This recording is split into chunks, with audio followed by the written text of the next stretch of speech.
Se Deus não existe, então tudo é permitido.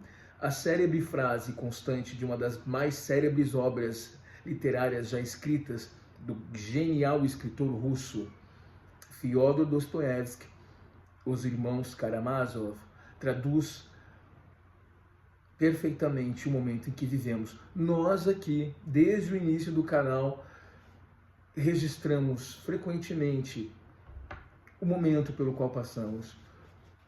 A história da humanidade é marcada por dominação, controle, soberba, ânsia pelo poder, ganância. E é isso que solapou ou vem solapando gradativamente a minha fé na humanidade, né? Eu me encontro nesse momento, eu não diria incrédulo, porque eu já esperava, né? Alguns até me chamam de pessimista, de fatalista, defendem o ponto de vista contrário, de que esse é o melhor momento da humanidade, haja vista tanta tecnologia, tantos avanços na área da ciência, né, saúde, etc. Mas nós contestamos, sempre com o argumento de que isso não é para todos. Pelo contrário, isso é para mim, para você, quem sabe. Né? Principalmente se considerarmos o contexto do nosso país, onde 52% da população atualmente integram a classe D ou E. Tá? Dados recentes. Eu estou emotivo, eu estou pesaroso, né? Porque para quem estuda geopolítica, está antenado no que vem ocorrendo, essa guerra não começou ontem, né? Nós temos ali, desde a guerra da Chechênia, depois a invasão da Geórgia, depois a anexação da Crimeia, isso já vem, ó, desde os anos, dos idos dos anos 2000, tá? Eu achava até um pouco estranho aquela tranquilidade dos ucranianos diante de suas fronteiras tomadas por tanques de guerra e sendo entrevistados e dizendo não vai acontecer nada, já estamos acostumados com essas ameaças.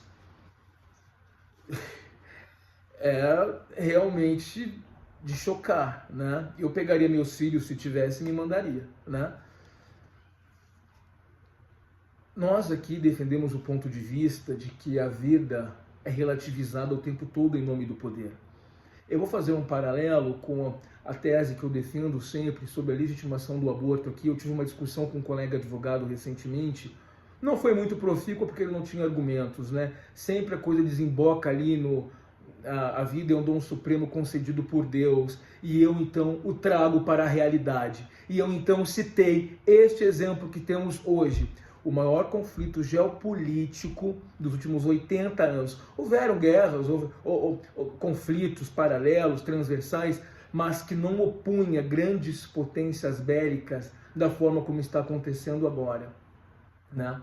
E isso vai alterar toda a geopolítica da humanidade daqui para frente. Já haviam previsões sobre isso.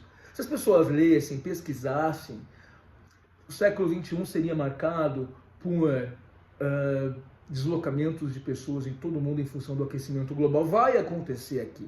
Vai acontecer em muitas partes do mundo. Há, inclusive, estimativas que ocorrerá em algum momento, em função dessas alterações climáticas, um tsunami na costa do Pacífico que vai devastar boa parte do território norte-americano. Tá? Saiba disso. Não se sabe quando, mas já é. E muitas catástrofes mais na Europa, com o derretimento dos glaciares, a elevação do nível do mar, enfim, secas. Nós não sabemos até quando haverá água em São Paulo, preste atenção nisso, né? E conflitos bélicos. Seriam os registros do século XXI. As pessoas então subestimaram isso, mas quem está acompanhando o que está acontecendo está antenado. Então as pessoas me dizem que eu sou um pouco pessimista. A filosofia trabalha muito o pessimismo, né? Eu gosto muito de Schopenhauer, né? Que é o pai do pessimismo, as coisas que ele diz, porque você cai na real, né? Você cai na real. E para de achar que a vida É isso aí que te disseram na igreja, que te disseram em algum lugarzinho, nos livros, os contos de fada, que tudo acaba bem no final, né? Então, nessa discussão com esse colega, ele primeiro insultou as mulheres, chamou-as de, peço licença a vocês aqui, o nível do discurso vai cair um pouquinho, mas tenho que descer ao nível dele para poder relatar as palavras dele, tem um print aqui e tal. Não estou inimizado com ele, pelo menos sei da parte dele, né, comigo, mas eu não estou, porque debater é importante, gente. Divergir é muito importante, significa que somos livres, que pensamos, que refletimos, que temos nossas próprias ideias, que somos livres. Nesse país onde não há mais debate, e isso realmente é o maior sinal do retrocesso que estamos experimentando nesse momento, né? Porque a Colômbia legalizou o aborto agora. Nós estamos cercados por países que estão legalizando, entendendo isso como uma questão de saúde pública, entendendo que a vida é relativizada o tempo todo, porque se não fosse, não haveriam indigentes. Se não fosse, em nome do poder, você não invadiria. E ali, rompendo com vários pactos, vários tratados internacionais, de direito internacional, né, a autonomia dos povos, a soberania, como que você invade um território sob essa justificação? Porque as demandas da Rússia, me desculpem, não são nada plausíveis. Não são plausíveis, porque senão eles terão que atacar todo o resto dos países que estão à volta, inclusive a Finlândia e a Suécia. Eles até ameaçaram fazer isso. Tá? A OTAN está adentrando nossos domínios, as nossas fronteiras estão cercadas pela OTAN. A OTAN é um organismo de defesa. Claro, gente, aqui nós não estamos dizendo, alto lá, nós vamos chegar lá. A nossa visão aqui não é maniqueísta, o bem contra o mal. Temos noção dos bastidores do poder, alguma noção, porque não sabemos tudo o que se passa. Não estamos, me assusta ver os Estados Unidos da América agora como aqueles que carregam o baluarte da moral, o estandarte da liberdade, quando eles investiram durante o século XX inteiro contra vários países. E nós vamos chegar aqui na guerra do Iraque, já eu vou explicar para vocês qual é então a posição da Igreja Mórmon naquele momento. E vocês vão ver o que vai acontecer daí, o que vai sair daí é inacreditável. Tá? Então haverá nesse contexto uma enorme mudança geopolítica, né? Veja, após as grandes guerras, Primeira e Segunda Guerra, por exemplo, em que a Alemanha sai destruída, derrotada, de uma guerra que ela mesma resolveu empreender, a Alemanha então se desmilitariza. Foi nessa mesma Alemanha que investiu uma das maiores, que empreendeu um dos maiores genocídios da história, um capítulo lamentável, que foi logo ali, aqui atrás, na verdade, que surgiu uma liderança como Angela Merkel. Porque, desculpa, eu não conheço nenhum líder político que tenha adentrado ao poder e saído com tamanha consideração e respeito e que tenha levado um país como a Alemanha, a toda poderosa Alemanha, a feitos notáveis, inclusive a receber ali alguns milhões, né, de refugiados, talvez uma tentativa de corrigir o passado, né? Você sabe que a Angela Merkel era da Alemanha Oriental, né? Ela cresceu estudando russo, né? E você sabe também que Vladimir Putin morou na Alemanha, ele fala alemão. Então, quando eles conversavam, Angela Merkel e eles tinham essa possibilidade de falar o mesmo idioma, né? O que é sensacional, né? A Alemanha está desmilitarizada, porque descobriu na diplomacia, que é uma verdadeira arte, né? Eu gostaria muito, no passado, quando criança, pensava em ser diplomata, né? Porque envolve habilidades que nem todo mundo tem, né? Quem sabe? Agora,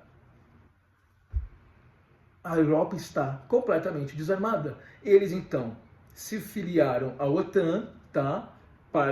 Que é uma aliança de defesa, não é uma aliança de ataque. Claro que aí você pode discutir certos pontos, né? Mas fato é que a OTAN em si nunca empreendeu nada contra país nenhum.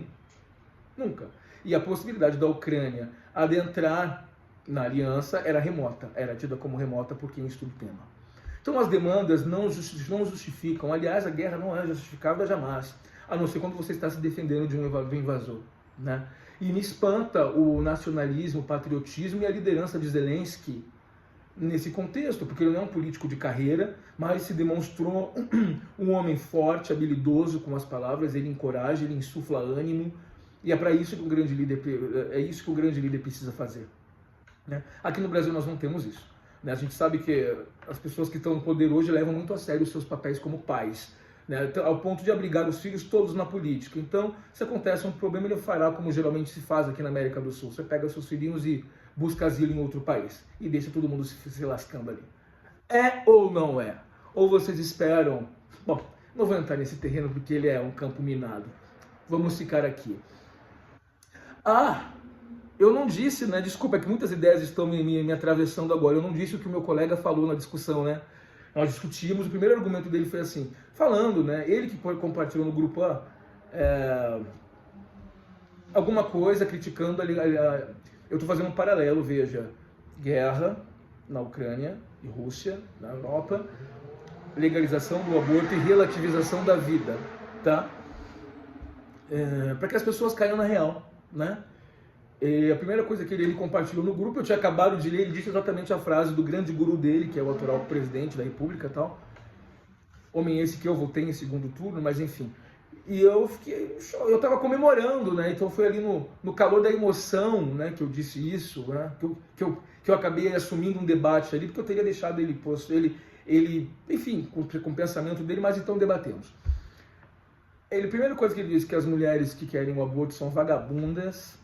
Eu até me desculpei, né, pela queda, né, no nível do discurso, né, porque nós somos pessoas aqui engajadas num debate racional, elevado, né, de alto nível. Nós não descemos tão baixo, exceto com várias ressalvas, e aí, quando as circunstâncias justifiquem um estado de ânimo um pouco mais alterado, enfim, mas talvez seja algo que a gente precisa corrigir.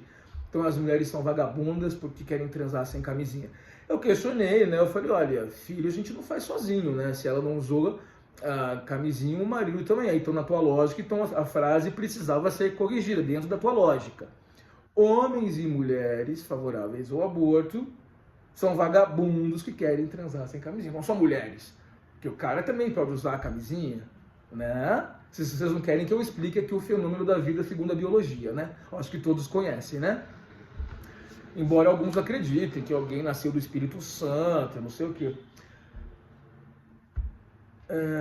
Bom, o debate desembocou até ele me perguntar se eu acreditava em Deus. Então eu falei, eu estou falando com um advogado, né, que tem muitas crenças arraigadas e que obstam que ele se amplie, né, e que para debater como se deve. E aí ele colocou assim, a vida é o mais sagrado dos dons, o maior papel da mulher é ser mãe. Eu falei, cara, você está vivendo na era do obscurantismo, desculpa, o maior papel da mulher não é ser mãe. O maior papel da mulher é o que ela quiser ser.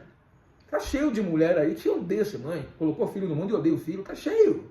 Tá cheio, é que as pessoas não querem ver, não querem encarar a realidade. Não romantize relação de pai e filho, não romantize. Muitas são tóxicas, perigosas, doentes. Cuidado com isso. Seres humanos é um poço de decepção. Eis então que começa a diáspora ucraniana, né? Lá a gente sabe que no sul do Brasil, mais notadamente no Paraná, você tem, eu visitei inclusive no Paraná, já estive algumas vezes no Paraná, um monumento, né, aos ucranianos.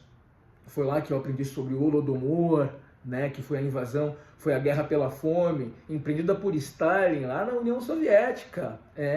Milhões de ucranianos mortos pela fome, há fotografias e registros chocantes na web, dá uma olhada lá que vocês vão ver, matar pela fome, porque você não morre de uma vez.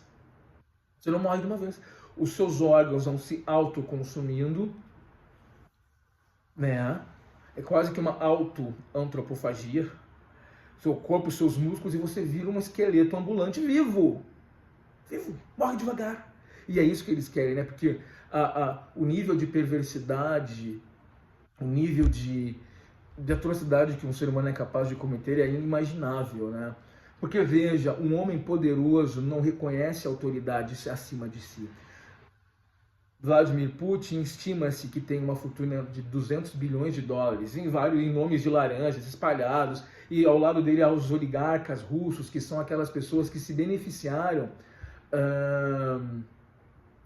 da então extinção da União Soviética, que estavam ali perto, e ali começa um regime oligárquico, né? Pessoas que vão trabalhar nas grandes indústrias russas e apadrinhadas pelo governo, e que prometem fidelidade ao governo, financiar o governo, inclusive nessa circunstância de guerra. Tá?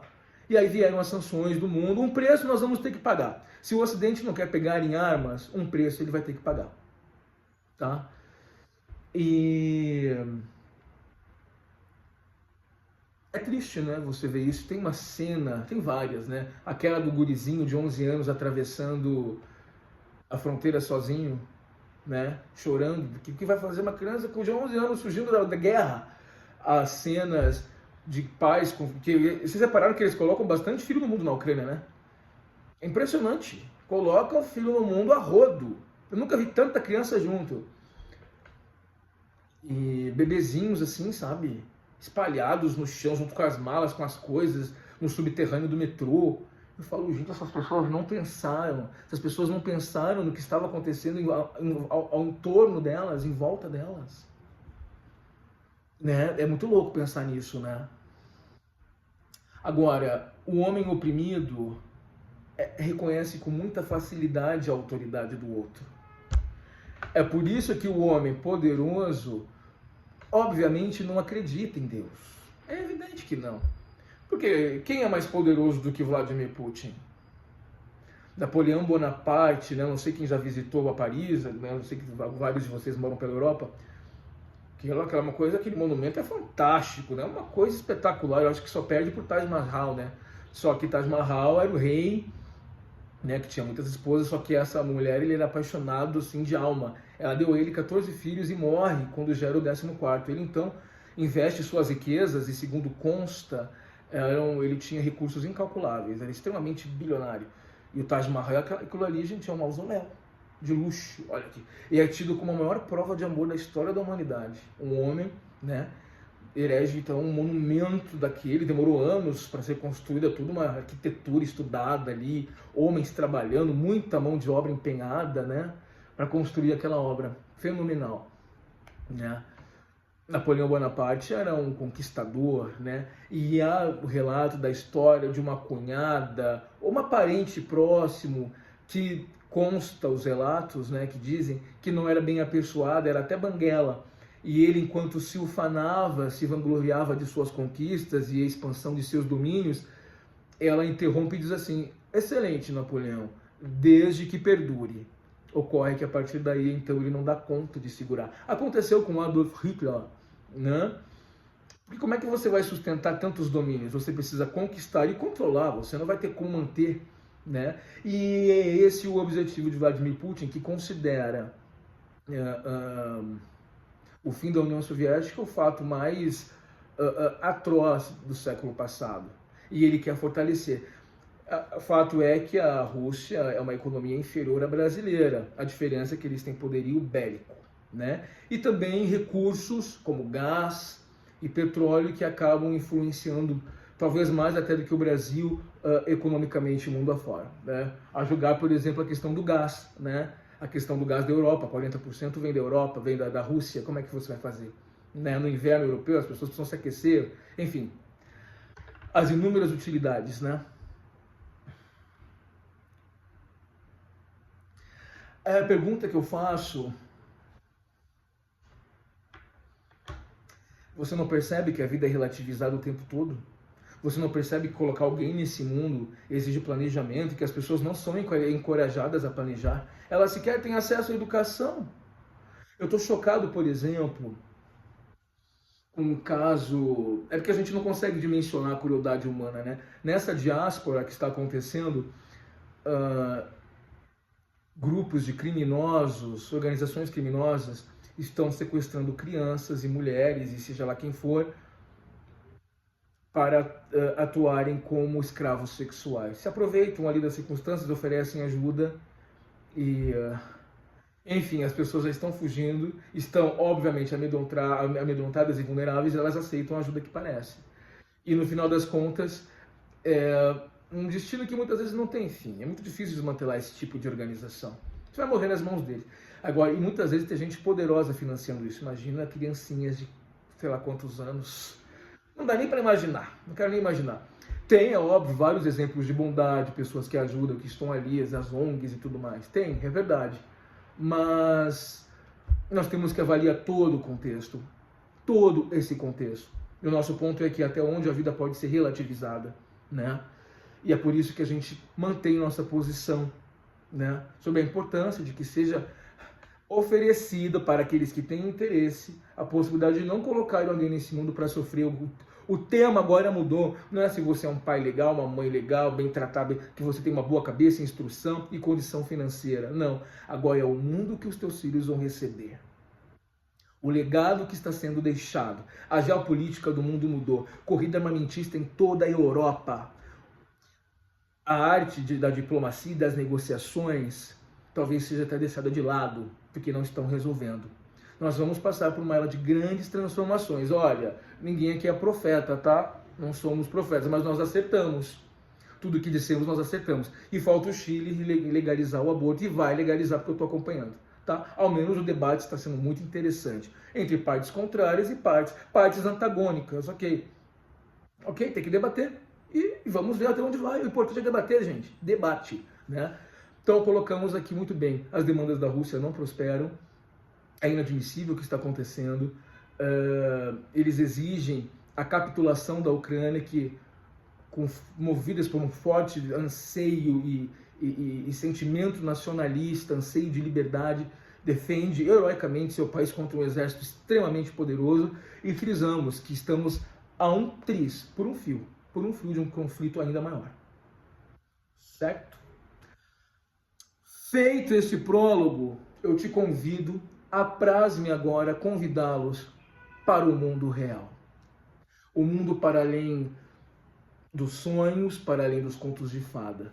E te convido ainda a tomar parte, isso vai ficar na descrição do nosso vídeo, do discurso do então profeta Mormon, Gordon B. Hinckley. Ele governou aí no início do século XXI, final dos anos 90, início do século XX, enfim, do século XXI. Eu era um colegial nessa época, a matéria está aqui embaixo, para não dizerem que eu manipulei informações. Eu estava fazendo um trabalho para o colégio a respeito da invasão no Iraque, então eu estava muito municiado de informações, né? Então o que se dizia era que a invasão era completamente ilegítima, né? Que agora a gente vê os americanos aí, né, dispostos a lutar pelo bem da humanidade, a gente sabe que foi o único país que atirou bombas nucleares contra uma nação, Hiroshima e Nagasaki. Eles estarão dispostos a tudo para manter o poder, né? É que agora a geopolítica está mudando. A gente precisa ver qual vai ser o papel da China nisso tudo, que está ali usando um discurso meio neutro, mas também não é interessante para a China assumir os encargos de uma Rússia combalida, porque eles vão quebrar, com certeza vão quebrar, né? O Ocidente também vai arcar com isso, vai pagar por isso, mas enfim, né? Mas algum preço será pago. E isso se não chegarmos às vias de fato em um conflito de dimensões ainda maiores, tá?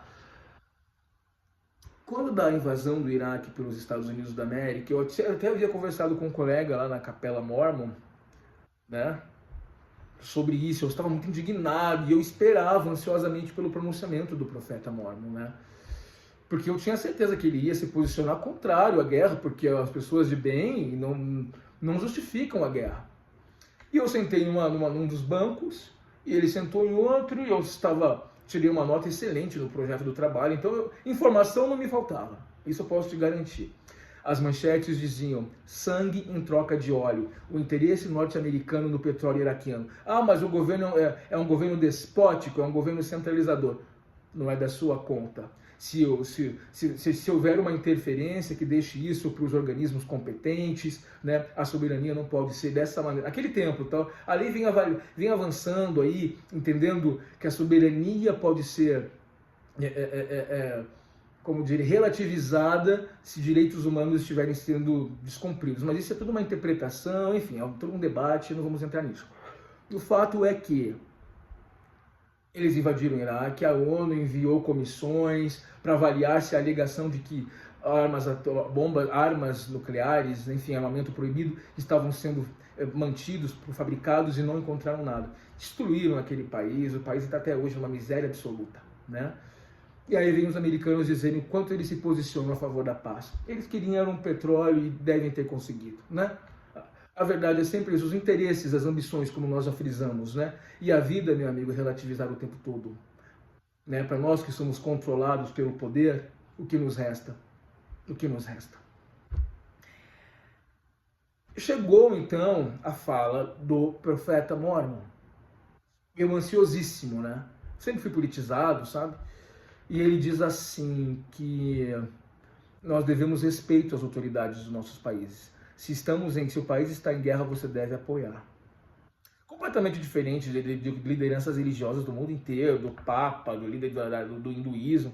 Pregamos a paz, conversem. Mas quando o interesse é outro, né, quando tudo justifica, porque se Deus não existe, tudo é permitido, como disse o genial Dostoiévski. E é uma pena porque a Rússia, gente, eu até me arrepio, tem escritores geniais, desde Dostoiévski, Gogol, Gorky, Tolstói, Tchaikovsky, entre outros grandes escritores. Aliás, aí para vocês, gente, leiam Crime e Castigo, leiam os Irmãos Karamazov, que vocês vão ficar...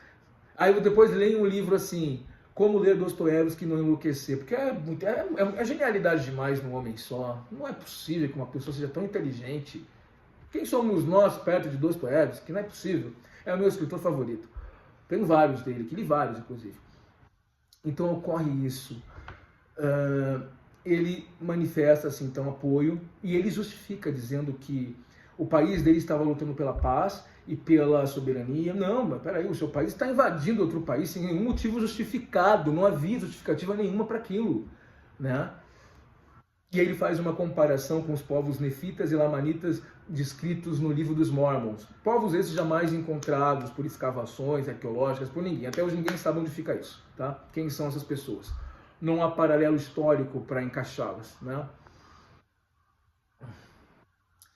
E ele diz que os nefitas lutavam para defender seus territórios, eles não lutavam pelo poder, mas foi exatamente isso que os Estados Unidos da América estavam fazendo. Eu olhei para esse meu colega, eu não acreditei, meu colega me olhou assim, estarrecido, assustado, um profeta, um homem de Deus, ele fala por Deus, dizendo que a guerra é justificável, com base num livro que não tem autenticidade nenhuma. Ele falou como um cidadão norte-americano, ele não falou como um homem de Deus. Naquele mesmo dia, uma guria, que era uma promessa mormon ali de ser uma grande liderança, inclusive levou os pais lá para dentro, abandonou a organização. Hoje ela é uma doutora em História pela Universidade de São Paulo. Graduada, mestrada e doutorada pela USP, tá? A USP tem, se não me engano, um dos 5 melhores cursos de História do planeta, tá? É um curso muito respeitado, né? Na América Latina mesmo, eles só ficam atrás da UBA, né? A Universidade de Buenos Aires, né? De lá saíram 5 ganhadores de prêmio Nobel. A UBA é uma excelente instituição também. Hoje a UBA está na 55ª, assim, nos rankings, né, que soltam. A USP está na 115ª, por aí. Você veja que a UBA é um pilar aquilo ali. Grandes instituições de ensino, né? Eu fiquei assustado quando eu vi aquilo. Me abalou muito. Como um homem de Deus pode se posicionar dessa forma? E agora, nesse contexto de guerra, pasmem vocês o descaramento que tem essa organização. Eles soltaram uma missiva convidando os membros a jejuarem durante este evento. Jejuarem, vocês sabem que jejum implica em fazer uma doação generosa, e esta palavra está lá escrita na recomendação, né, desse dogma deles, dessa crença deles, dessa prática deles, e para ganhar mais dinheiro.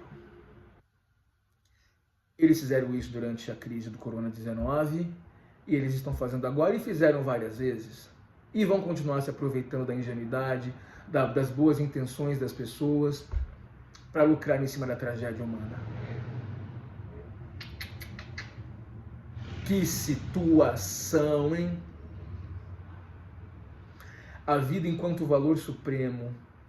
Aonde vai a crueldade humana, o interesse pelo poder, a ganância, a ambição, os conflitos? Que mundo é esse que temos por aí? E essa tal entidade que muitos acreditam não se manifesta. E aqui embaixo, usurários, usurpadores, falsários, exploram pessoas de boa fé, alegando estarem legitimados por Deus. E você acreditando nisso.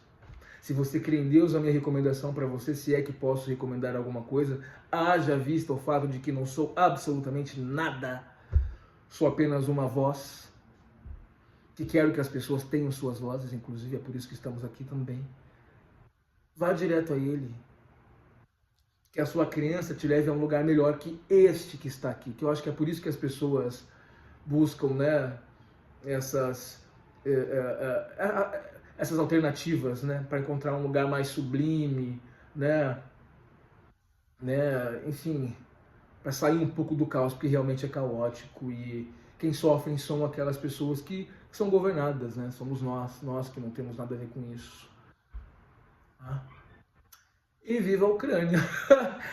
E veja só, né, como uma organização pode fazer algo tão cruel como isso, né?